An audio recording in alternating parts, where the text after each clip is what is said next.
I never thought my marriage would unravel over something as simple as a job. But then again, I never thought the man I married, the man who once cried when I said, "I do," would strike me across the face because his mother told him to. It started with a dinner, just the three of us. His mother, Claudette, had come over wearing her signature pearls and disdain. She picked at the salmon I'd spent an hour preparing, called my wine too dry, and then, between bites, dropped her bomb. "Eva, dear," she began, fake warmth clinging to her words, "it's time you stop playing florist and start being a real wife." I froze mid-chew. Daniel said nothing. "I beg your pardon?" I replied too politely. "You heard me," she smiled, as if her suggestion were a compliment. "Daniel's career is thriving. There's no need for you to waste time arranging flowers when you should be arranging a proper home." Daniel cleared his throat. "She's right, Eva. You should consider it." I blinked at him. My husband. My partner. My supposed protector. "I love my job," I said, voice steady. "And I won't be quitting." The conversation ended there, awkwardly, but the tension lingered. When Claudette left, her perfume still hanging in the hall, Daniel slammed the front door and turned on me. "You embarrassed her. She insulted me. She's my mother. I'm your wife." Then came the words that replayed in my head for days. "How dare you disobey?" And with them, his hand. Fast. Hard. A blur across my face that stole my breath and fractured something deep inside. I didn't scream. I didn't cry. I stared at him as heat bloomed in my cheek, stunned not by the pain, but by the betrayal. He didn't apologize. He left the room like he hadn't just burned our marriage to the ground. That night, I slept in the guest room, the cool pillow doing little to soothe the heat in my skin or the fire in my chest. I replayed every moment, every red flag I had ignored, how he always took his mother's side, how he flinched when I brought up independence, how he twisted my strengths into flaws. I hated myself for not seeing it sooner. The next morning, I stared at my reflection, bruise forming, soul splintered, eyes colder than I remembered. I covered it with makeup and went to work. I needed the smell of peonies and the weight of shears in my hand. I needed the life that existed outside of him. Simone, my boss, saw through the foundation. "Walked into a cabinet," I lied. "She didn't press, just gave me an extra hour for lunch and told me to call if I ever needed anything." I almost cried right there. At noon, he walked in. Not Daniel. Someone else. A man with eyes like a distant storm and a crooked smile that somehow reached all the corners of the room. He was tall, dressed in navy and charcoal, his curls damp from rain. "I need flowers," he said, voice smooth, almost apologetic. Something bold. "For someone who won't listen to me." I raised an eyebrow. "Romantic or angry?" He laughed. "A bit of both." I chose a bouquet of scarlet ranunculus and deep purple orchids. As I worked, he leaned on the counter, watching me. "You don't look like someone who plays it safe," he said casually. I glanced up, wary. "What makes you say that?" "You chose passion flowers," he replied. "People who pick those usually burn brighter than they should." His words lodged themselves somewhere between my throat and stomach. "Who's the bouquet for?" I asked, trying to shake off the heat creeping up my neck. "Myself," he said, shrugging. "Sometimes I forget what I want." Needed a reminder. I handed him the flowers, unable to stop the smile tugging at my lips. "You're a strange man." "I get that a lot." He extended his hand. "Oliver." "Eva." He paused. "Pretty name." My fingers brushed his, warm, strong, firm. "Too long. Too dangerous." He left after that, vanishing into the rain. I didn't know why I kept thinking about him. Maybe it was the way he said my name like it meant something. Maybe it was the way he noticed the smallest details. Or maybe it was just the way he didn't try to control me. 3 days later, he came back. This time for lilies. "White ones," he said. "For peace. Or forgiveness. Or maybe both." I tried not to look too eager. He asked about the shop, complimented the arrangement. He made me laugh, something I hadn't done around Daniel in months. When he left, he said, "I'll see you soon, Eva." That night Daniel returned. Silent. Mopey. Tried to kiss me like nothing had happened. I turned my face. He sighed. "We need to move on," he said. "No," I whispered. "What?" "No," I said louder. "You don't hit someone you love." His jaw tightened. "Are you still going on about that?" I walked away. In the days that followed, Oliver kept coming back. With new flowers, new stories, new warmth. Every time he did, a little piece of me came back to life. Then one day, after the shop had closed early for restocking, he came in late, drenched from the rain, carrying 2 cups of coffee. "Thought you might need something warm," he said. I took the cup. Our hands brushed again. This time, I didn't pull away. We sat on overturned crates in the back room, sipping and talking about everything. Childhood dreams, favorite movies, the best kind of heartbreak songs. I told him about the flower shop, about building it with my own hands, about losing pieces of myself in my marriage. He never asked about Daniel directly, but his silence was understanding. When he left that evening, he didn't ask for flowers. He left me with a whisper instead. "You deserve better, Eva." That night, Daniel called to say he was staying at his mother's for a few days. Said he needed to clear his head. I didn't argue. I turned off my phone, poured myself a glass of red wine, and curled up on the couch. For the first time in weeks, I didn't feel like I was drowning. Daniel stayed away for 5 days. 5 days of silence. No texts. No apologies. Just the occasional passive-aggressive message from Claudette. A real wife would be more understanding. I didn't respond. In those 5 days I didn't cry. I didn't beg. I didn't miss him. I bloomed. Each morning, I arrived at the shop early, filling vases, trimming stems, playing my favorite records while the scent of roses and eucalyptus filled the air. Every afternoon, Oliver came by like clockwork. On day 3, he brought lemon pastries. On day 4, he brought tulip. On day 5, he brought me. He arrived after sunset, long after the last customer had left. I was in the back, sorting inventory, when the bell above the door jingled. I knew it was him before I turned around. His footsteps had a rhythm I'd memorized without trying. "You're still here," he said, setting a white paper bag on the counter. "Could say the same about you." He smiled, slow and genuine. "Thought you might want dinner." Ty smiled. I guessed. I stared at the bag. No one had brought me food in weeks. Daniel never remembered what I liked. I think he assumed I stopped eating when he wasn't around. I nodded. "I'm starving." We sat again in the back, this time on 2 cushions from the display window. Pad Thai for me, green curry for him. Between bites, he told me about a novel he was working on, about a woman who forgets who she is until she meets someone who sees her again. "Sounds romantic," I said, cheeks warm. "It's not about romance," he replied, locking eyes with mine. "It's about rediscovery." I felt his gaze burn through me, exposing every hollowed part I'd been hiding. Silence fell between us, but it wasn't awkward. It was weighty. Charged. "I don't usually do this," I said, quietly. "Do what?"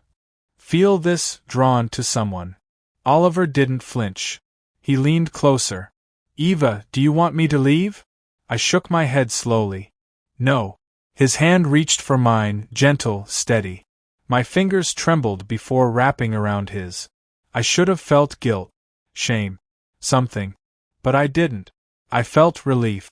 Like I was being pulled from the wreckage of something I hadn't realized was killing me. He kissed me, soft at first, barely a brush. My breath caught in my throat. He paused, giving me space to change my mind. I didn't. The second kiss was deeper, laced with longing, sorrow, desire. I felt years of neglect dissolve in that moment, years of being overlooked, belittled, ignored. I didn't stop him when his hands traced my waist.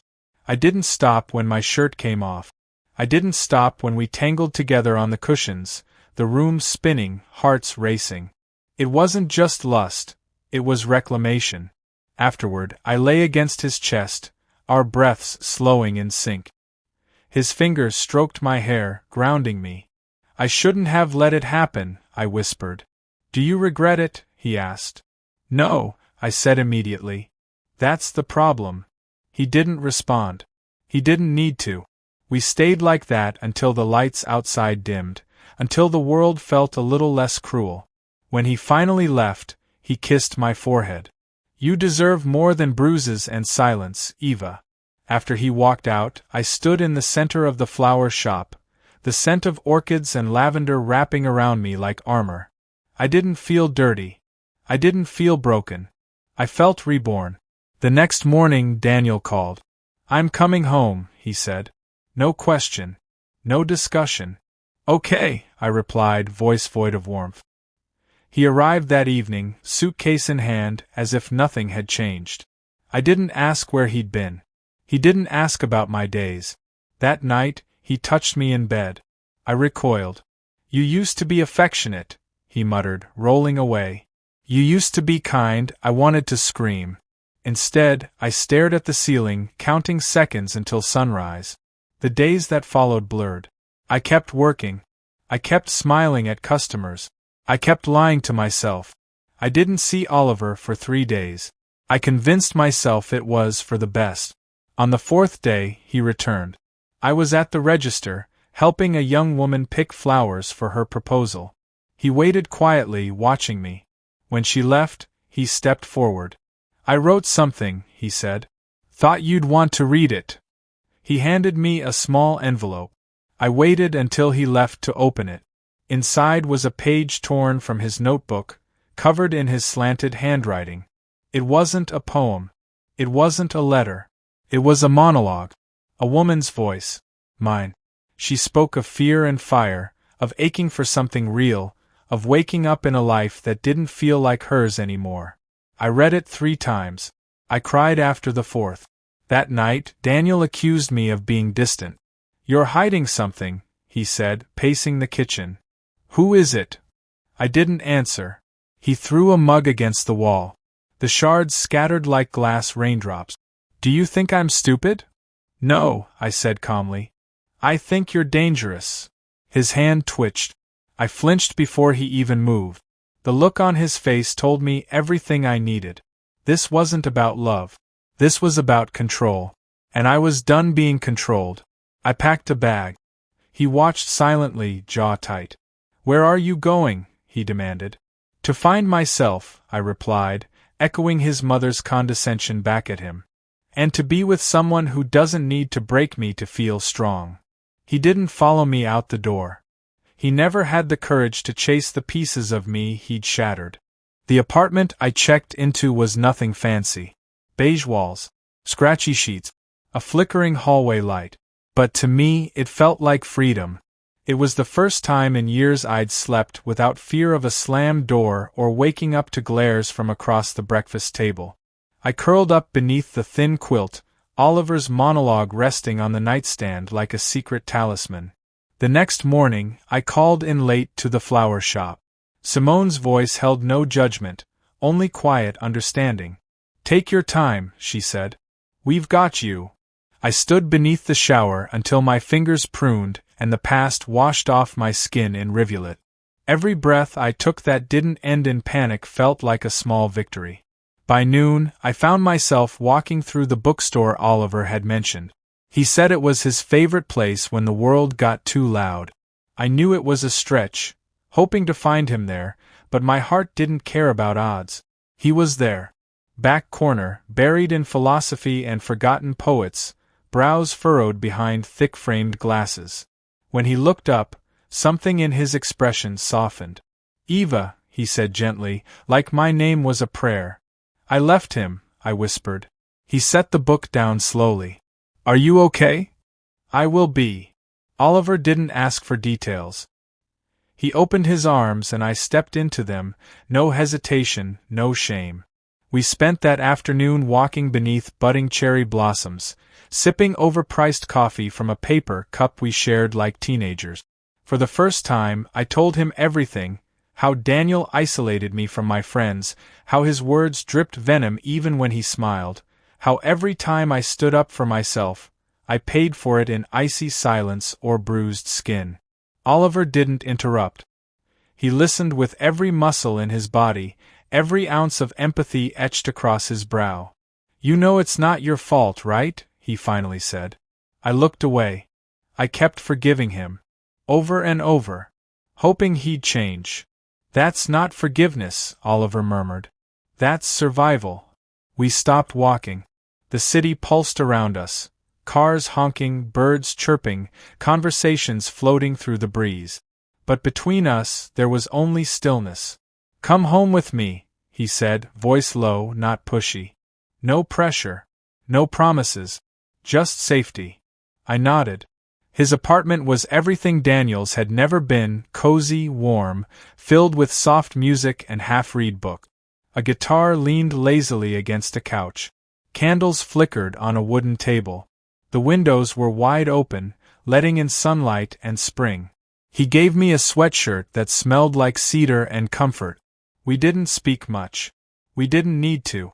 That night we made love again, but it wasn't urgent or reckless like before. It was slow. Honest. He kissed every scar, every faded bruise, like he was trying to erase them. He asked before every touch. Held me afterward like I was something delicate. "I'm not used to being wanted," I said quietly. "You're not wanted," he whispered. "You're cherished." But love, even when pure, doesn't erase consequences. 2 days later, Simone called me into the back room of the flower shop. "There's a man outside," she said. "Refuses to leave. Says he's your husband." My heart dropped.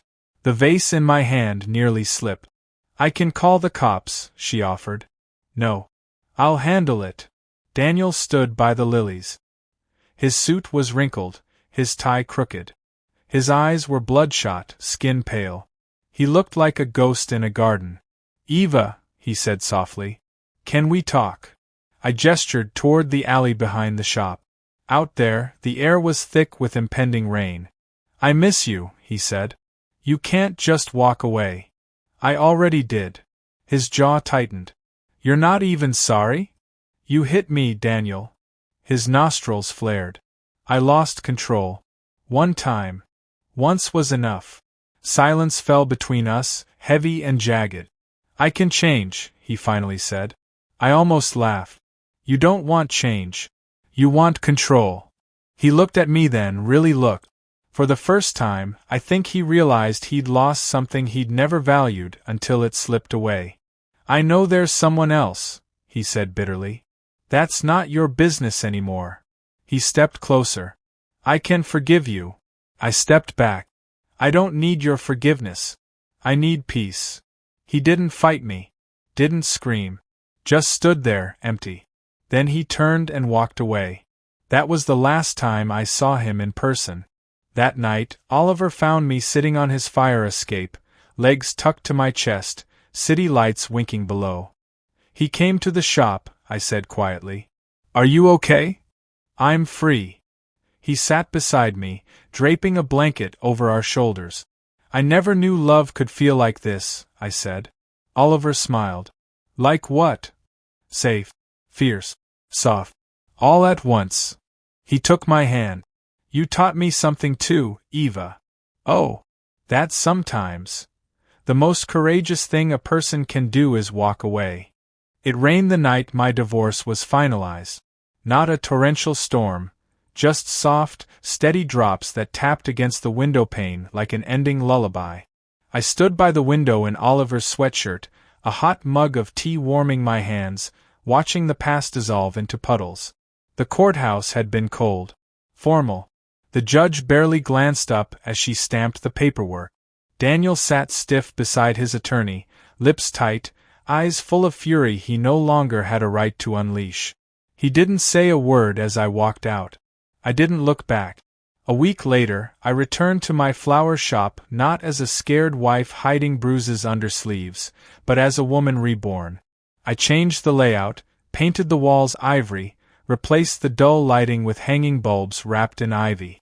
Simone surprised me with a welcome home bouquet of wild flowers, raw, untamed, and breathtaking. "Customers missed you," she said, hugging me. "We all did." I smiled. For the first time in a long time, I believed I was someone worth missing. Life didn't become perfect overnight. Sometimes I'd wake in the middle of the night gasping, heart pounding from echoes of old arguments. Sometimes I'd flinch when Oliver moved too quickly, and he'd pause, hand midair, sorrow in his eyes, always patient. Healing wasn't linear, but it was happening. He never rushed me, never demanded more than I could give. He simply loved, quietly, consistently, beautifully. Spring turned into summer. The flower shop flourished. My life flourished. Claudette tried to call once. I let it ring. I didn't owe anyone anything. Not an explanation, not a justification, not even a goodbye. Daniel had taken years from me. I wouldn't let him take any more. One warm Saturday, Oliver and I hosted a little gathering behind the shop. Just friends, fresh lemonade, lanterns strung between trees. He played guitar under fairy lights while I arranged sunflowers in mason jars. At one point, I stood in the doorway, watching him laugh with Simone, and felt something unfamiliar swelling in my chest. Not fear. Not shame. Gratitude. Later that night, we lay side by side in bed, our limbs tangled lazily, the air smelling of jasmine and toasted bread from earlier. "Do you ever think," I began, tracing circles on his chest, "about how things could have gone differently?" Oliver didn't answer right away. He reached for my hand, kissed each knuckle slowly. "I think about how strong you are," he murmured, "and how lucky I am that you let me witness that strength." I turned my face into his neck, tears slipping quietly onto his skin. They weren't from pain. They were from freedom. Months passed. Daniel sent me a letter once. Not handwritten, printed, clinical, likely drafted by a lawyer and then edited by ego. He said he'd learned a lot and hoped one day we could talk, foreclosure.